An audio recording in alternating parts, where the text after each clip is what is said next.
Hello, guys. Okay, so this is the Arsenal in me. It is actually a new YouTube channel, okay? And it's going to be talking about Arsenal post-match, pre-match, and sometimes I will do live stream. I'm a new YouTuber, and my videos are not really the standard of what you have been watching, but I'm improving on every new video that I make. So please kindly be part of this journey. Kindly subscribe, share. Maybe not even share. Kindly just subscribe so that at least you can watch my video and see me grow, and help me at least get to my first 1,000 subscribers. Please, it is very important. Not because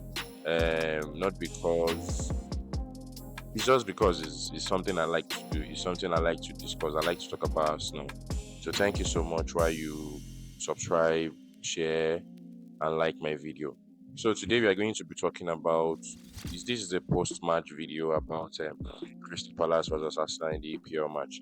So yesterday we saw the Gunners go away to Selhurst Park to play Crystal Palace in a match we won by 5 goals to 1. We saw Gabriel Jesus score 2 goals. We saw Gabriel Martinelli, Kai Havertz, as well as Declan Rice score yesterday. In that match yesterday, personally, I believe all of our boys performed amazingly well.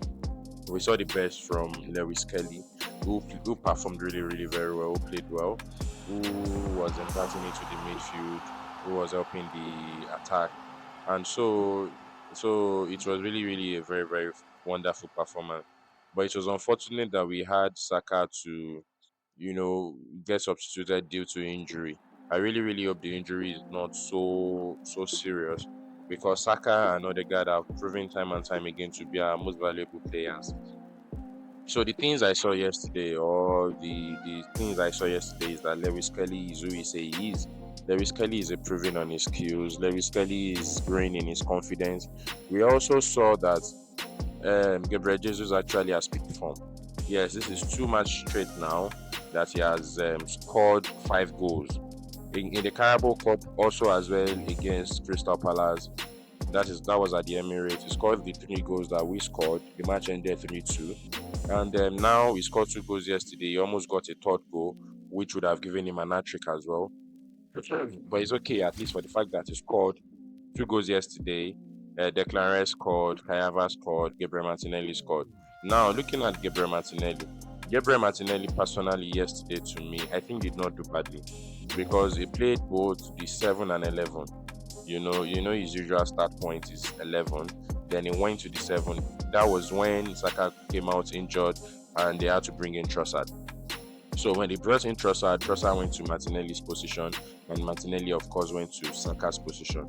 So personally, I'm hopeful that if, for example, Saka will miss 1 or 2 matches, because I don't want it to be too much, that you will probably see the best of Martinelli. Because Martinelli, one of the arguments I've always been having with people is that I know Martinelli is having a bad season. I know he's not at his best, but I believe Martinelli also is not getting the support he had when we had Shaka. When we had Shaka, for example, Martinelli had somebody you could play 1-2 with. Now look at the case of Saka. Saka play 1-2 with either of Odegaard or Ben White, who always overlap. And when Ben White overlap to support the attack, you realize that Ben White is really helping much with Saka. Ben White even sometimes will go as far as taking crosses and doing 1-2 with Saka at the near box.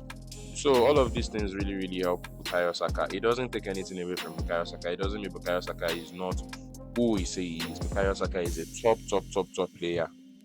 So I believe that, for example, if Merino or whoever is playing in that Shaka role, because we have not even been able to feel it.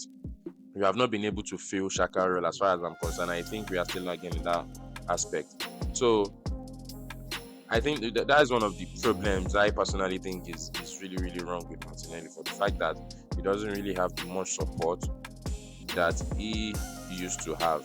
So maybe now that he will be filling in for Saka, maybe 1 or 2 matches, we can see the difference. Because yesterday I could see that Odegaard was feeding him, thinking it was Saka there.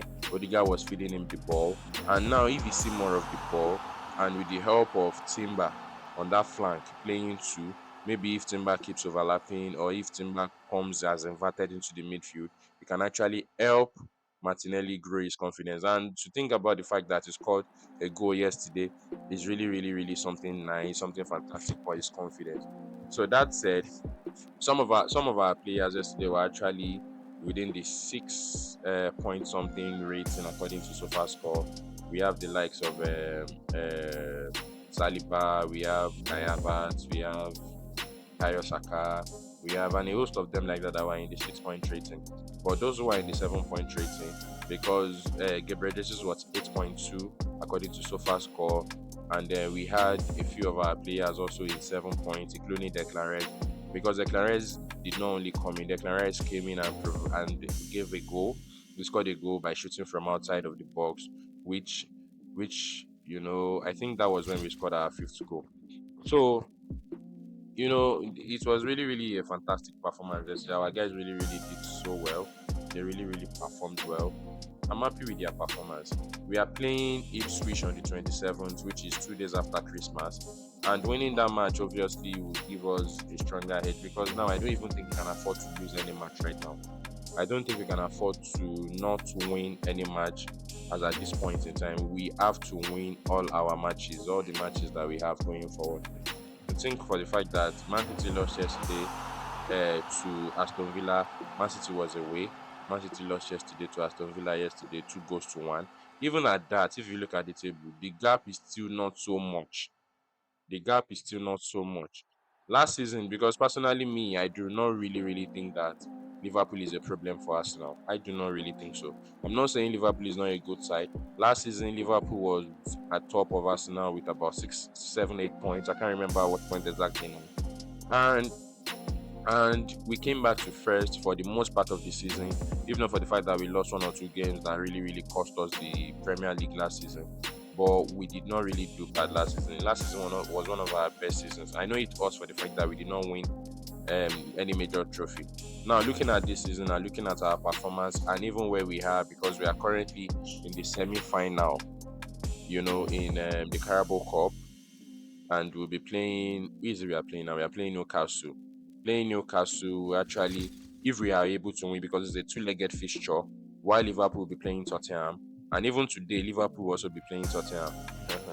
Liverpool will also be playing Tottenham. So, if you are able to win that match at the Carabao Cup, we are going into the final straight, and that will give us at least one step closer to winning the Carabao Cup for the first time since 1993, because we have actually not won it since 1993. So personally, I think our squad is getting back stronger. Unfortunately, we have an injury to Saka, and I really, really pray the injury is not so serious, and that other squad member also can return. Yesterday, we saw Califiori came in as a substitute. We saw Declan Rice came in as a substitute. These guys were on the injury list previously, but at least they came in yesterday and they really, really played well. Another thing again that we saw, in fact, I think Califiori also had a 7 points rating, I guess. So one of the things also to note yesterday is that a fit Thomas Partey is one of the best players in the world. Yes, a fit Thomas Partey is one of the best players in the world. Thomas Partey yesterday did not only play DM for us. When Ateta made some level of substitute, he had to adjust the formation and everything like that. Thomas Partey went to play the two role. He went to play the two. I know he has been playing two now, but at least that shows his versatility. That shows for a fact that okay, these guys can play these multiple positions, or can actually be useful in these multiple positions. And I know all these things are happening because of injury, but at least we have somebody that can cover for these positions. So it's really, really looking very bright. Personally, I think our dark time have gone past us now. We are experienced now. Our guys really, really know what is at stake, and I hope that they can. And I hope that they can actually keep up with it. So that was really what happened in the match yesterday. That was how personally I felt that the match yesterday was a statement that we can now score from open play, because a lot of people are beginning to complain that we don't score from open play. Even to think about the fact that it's been a long time we scored actually from a corner kick, or should I say a set piece. So we are beginning to score from open play. Gabriel Jesus scored three goals the last match. He scored 2 goals yesterday. Then 3 other goals were shared between 3 players. So we are beginning to score today, and I really, really hope that we can keep up with that performance. So, guys, that was that. This is actually the preview of the match yesterday. What do you think about the video? Kindly subscribe, share, and drop your comment. And also tell me how you think I can improve on these videos. Because just like I said, I'm new to this thing and I am open to your opinion so that you can help me you can watch me grow, you can help me grow, and together we can actually become a better Arsenal fan. Thank you.